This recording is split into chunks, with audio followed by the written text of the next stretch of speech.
Public मर गया तो मरने दो, मंदिर तो बन गया ना। अभी बना नहीं बन जाएगा, हो गया, जब बजट पास हो गया तो हो गया, बन गया मंदिर। मुद्दे के पीछे राम मंदिर क्यों हो जाती है? बेरोजगारी है, राम मंदिर का आंकड़ा ले आते हो। कहीं पे अगर सरेआम अपहरण हो रहा है, राम मंदिर आ गया। हर आदमी काम छोड़ के दवाई ढूंढता है ना। 370 नासूर खत्म हुआ, चीजें खत्म हुई। रोजगार यार, तुम पढ़ लिख के अपनी मेहनत से आज पूरे दिल्ली में कौन सा आदमी भूखा है? चलिए शुरू करते हैं। ये जो देश की आर्थिक विकास की दर, जीडीपी की दर कम हुई है, देश में एक तरह का अलग सा माहौल बन रहा है। ये जो बातें आंकड़ों में आती हैं, निजी जिंदगी में या सार्वजनिक जिंदगी में वो आप देखते हैं, वो भी आपको समझ में आ रहा है। किसी ने कोई कम नहीं खर्चा किया। आईफोन देख लो, सबसे ज्यादा इंडिया में बिक रहे हैं। और भी चीज़ों में हमारा जो एक्सपेंडिचर का डाइवर्जन हुआ है, लोगों के पास ये कहें भी हाँ हमारी 12,000 तनख्वाह थी, अब 15,000 हो गई है। जिसकी 15 थी वो 20 हो गई है, जिसकी 20 थी वो 25 या 45 कर रहा है। क्या बात कर रहे हैं? हाँ, हमारा सबका ये लगता है कि हमारा खर्चा हमारे बजट के अनुसार नहीं हो रहा, क्योंकि हमारे खर्चे भी बढ़ाए हैं। हम लोग ज़्यादा मेडिसिन पे भी खर्च कर रहे हैं, अगर पहले नहीं खर्च कर पाते थे। वेलनेस के लिए कर रहे हैं, न्यूट्रिशन पे खर्च कर रहे हैं, ऐसा नहीं है। हाँ, गरीब तबका भी बहुत है। उड़ीसा में चले जाइए, जिनको 2 वक्त की रोटी नहीं मिलती, उनके बारे में कोई सोचता है क्या? आज कहते हैं भी केजरीवाल के घर में 40 AC लगे हुए हैं, क्या वो AC लगाएगा झोंपड़ी वालों के घर? वो केजरीवाल के घर AC लगी है नहीं लगी है, मैं उस पर नहीं जा रहा हूँ। मैं ये कह रहा हूँ कि जो देश में आर्थिक विकास की बात हो रही है, बेरोजगारी की बात हो रही है, उसको लेकर के एक तो आंकड़ा आता है। देखिए, एक आंकड़ा आता है कि 45 साल में सबसे ज्यादा बेरोजगारी। एक आंकड़ा आता है कि जीडीपी की दर सबसे। मीडिया क्रिएशन है सर ये, अगर मीडिया निकालते हैं। नहीं, अगर इसको ज्यादा बोला जाए, आंकड़ा मीडिया निकालते नहीं, आंकड़े जो है ना उसको आप अपने हिसाब से ट्विस्ट कर सकते हैं, ऐसा नहीं होता।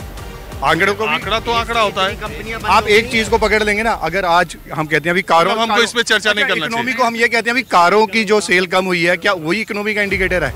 क्या वो सोल इंडिकेटर है? ये देखना पड़ेगा आपको। हमारा देखिए तो ओवर टोटल क्या इंडिकेटर है आपके हिसाब से? बदल टोटलिटी में सर सब मेरे को तो ये लगता है कि कारों की बात तो ये है कि कुछ लोगों ने कारों की परचेज इसलिए भी बंद कर दी क्योंकि इलेक्ट्रिक कार्स आ रही हैं, या भारत 6 के बारे में बात हो रही है। कुछ दूसरे फैक्टर्स भी हैं। हाँ, पैसे की कमी हुई है क्योंकि किस्तों की दिक्कत है कईयों को, क्योंकि हमारी डिवर्जन हुई है। और एक लिक्विडिटी क्रंच तो है, आप मानेंगे। लोगों ने डिवर्जन किया था प्रॉपर्टी में, प्रॉपर्टी डाउन है, ये सबको मालूम है, सब लोग। पहले आप बताइए, रियल एस्टेट डाउन है? बिल्कुल डाउन हुई है। नए बच्चों को रोजगार में कमी आ रही है? नहीं, नए बच्चों को रोजगार में कमी हम ये कह सकते हैं कि जो हमारी पॉपुलेशन ग्रोथ के हिसाब से जो होनी चाहिए थी वो नहीं है। I agree. नए रोजगार पैदा हुए उस अनुपात में? नहीं, उस अनुपात में पैदा नहीं हो रहे हैं जिस अनुपात में हमारी पॉपुलेशन है। जो डिमांड है वो नहीं है, बट ये भी नहीं कह सकते कि कुछ नहीं हो गया। जो कंपनियां डूबी है उनकी बात करो, उससे पता लग जाएगा कितनी कंपनियां ऊपर गई हैं, कितनी नीचे गई हैं। जब भी तो दूध का दूध पानी का पानी होगा। कितनों को नौकरी मिली है, कितनों की नहीं गई है, उस पर बात करो। कितनों ने गाड़ियां ली हैं और कितनों की गाड़ियां बंद हुई हैं, उस पर बात करो। जब दूध का दूध पानी का पानी, ये कौन करेगा? गवर्नमेंट करेगी ना। इस सज्जन को क्या तकलीफ है भाई? दिखाए, लेकिन ऐसी चीजें कोई नहीं दिखा रहा। और मैंने एक आपके ही न्यूज 24 पे संदीप चौधरी का वो देखा था शो, उसमें प्रवक्ता बोल रहे हैं कि अरे क्या आर्थिक उस पे वो कर रहे हैं आप बहस, आप राम मंदिर पे बहस करिए, अशोक वाजपेयी, आप बॉम्बे पे बहस कीजिए, इसको क्यों लेके बहस कर रहे हैं? रोजगार पे बहस नहीं होनी चाहिए। यही नहीं, अभी और सुनिए। पब्लिक मर गया तो मरने दो, मंदिर तो बन गया ना। अभी बना नहीं बन जाएगा, हो गया, जब बजट पास हो गया तो हो गया, बन गया मंदिर। लेकिन गरीब या पब्लिक जितना है, कल कारखाना सब बंद कर दो, चाहे मर जाए या बच जाए, कोई मतलब नहीं, कोई सरकार को इससे मतलब नहीं। यार ये सरकार जितनी भी आई है अब तक, वो सारी मतलब पहले कांग्रेस ही सब सही था, कांग्रेस जब थी सब सही था। अरे सही नहीं था, लेकिन कुछ तो राहत मिलता था। क्या बात है सर, क्या बात है सर। लेकिन अभी क्या हो रहा है? हमेशा से रही है, इतनी नहीं रही कांग्रेस, जितनी नहीं है इतनी नहीं रही कांग्रेस से, ये मतलब नहीं है। लेकिन मजदूर तो जीते थे आराम से, लेकिन मजदूर को अभी क्या हालत हो रहा है? धंधे बढ़ जाएंगे।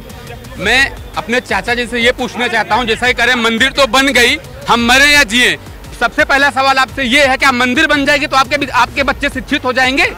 क्या मंदिर बन जाएगी तो आप हॉस्पिटल, अगर आप बीमार होंगे उसमें इलाज करवा सकेंगे? अरे यार वो भी यही कह रहे हैं, एक ही बात कह रहे हैं, तुम मतलब समझ नहीं पाए। मैं तो कुछ और ही समझ रहा था। बेरोजगारी का ज्यादातर आंकड़ा, मुझे भी ज्यादा नहीं पता, जैसे आपने कहा ना, बेरोजगारी का आंकड़ा ये होता है कि एम्प्लॉयमेंट एक्सचेंज में जिनका नाम दर्ज हो गया उनको नौकरी नहीं मिली तो बेरोजगार। एम्प्लॉयमेंट एक्सचेंज में दर्ज होने का मतलब होता है कि सरकार, मैं ये कह रहा हूँ कि ये बिल्कुल आम लोग हैं, आम लोगों की बात कर रहे हैं। मैं ये कहना चाहता हूँ, बोल ये राजनीतिक पार्टी वाले जितने भी है जनता के शोषण करते हैं। ये कानून न्यायपालिका का, तीनों पालिका का खिलवाड़ करते हैं और जनता के हित में कोई काम नहीं करते। आज के नौजवान पढ़ लिख आतंकवादी बन रहे हैं और रोड पर घूम रहे हैं, उनके रोजगार की मुहैया नहीं करा सकते। ये तो धोती खोल रहा है। इतना ये देखो नए रोजगार है, देखो कितने खूबसूरत नौजवान है। आपसे मैं ये सिर्फ चलते, अब यहाँ से चलता हूँ दूसरी तरफ, मैं ये जानना चाह रहा हूँ, ये जो जीडीपी की विकास दर कम आई है, ये जो महंगाई की बात हो रही है, बेरोजगारी की बात हो रही है, आर्थिक विकास की बात हो रही है, एक युवा के तौर पे आप क्या मानते हैं कि ये लगातार ये स्थिति खराब होती जा रही है, या पीछे मत देख न शामिल लोगों ने गुनहगारों में, सामने देख के तेरी मंजिल तारों में? देख के ही तो आप कंपैरिजन कर पाओगे, और प्लस अगर आप 2014 से पहले का जीडीपी का आंकड़ा निकालोगे वो फार बेटर है आज के कंपैरिजन में। प्लस इन्होंने जो 2014 तक जिस तरीके से जो मेथड था जीडीपी कैलकुलेट करने का वो इन्होंने चेंज कर दिया है। अगर 2014 से पहले के मेथड से जीडीपी कैलकुलेट हो वो इवन आज जो दिखा उससे और कम आएगा, और विद टाइम बुरा हाल होता जा रहा है। बढ़ने की तो कोई गुंजाइश बात, तुम बीच में चोंच क्यों मार रहे हो? बात कोई सरकार की नहीं है, बात है अब वाली सरकार क्या कर रही है। बात तो ये नहीं है कांग्रेस ने क्या करा, उसने क्या करा, बात ये है अब क्या हो रहा है, अब तो और ज्यादा नीचे जाता जा रहा है। मैं आपको बता रहा हूँ, जब सबको चोरी करने को मिल रही थी तो सब कुछ थे। आज भाई साहब, पहले आप बीमार हो, आप मर रहे हो, पहले दवाई चाहिए कि पहले पैसे चाहिए? हर आदमी काम छोड़ के दवाई ढूंढता है ना। 370 नासूर खत्म हुआ, चीजें खत्म हुई, रोजगार यार तुम पढ़ लिख के अपनी मेहनत से, आज पूरे दिल्ली में कौन सा आदमी भूखा है जो भूखा, कौन सा आदमी भूखा है जो भूखा मर रहा है? बताता हूँ कौन सा आदमी भूखा मर रहा है? पूरी रात घूमो, पूरी रात अय्याशी चल रही है, भूखा नहीं मर रहा। एक मिनट, बड़े ही सुन लीजिए, बड़ी अच्छी तरह से ये घबरा के बोल रहे हैं। हर मुद्दे के पीछे राम मंदिर क्यों हो जाती है? बेरोजगारी है, राम मंदिर का आंकड़ा ले आते हो। कहीं पे अगर सरेआम अपहरण हो रहा है, राम मंदिर आ गया। बात तो सही है। इन सबका क्या ठीक रहा? राम मंदिर यार कुल मिला जुला के बात ये है, कुल मिला जुला के बात ये है कि 6 साल बीत गए नई सरकार के आए हुए, लेकिन अब भी क्या होता ना कि तुम्हारा शहर, तुम ही मुद्दई, तुम ही मुंसिफ, हमें यकीन था कसूर मेरा ही होगा।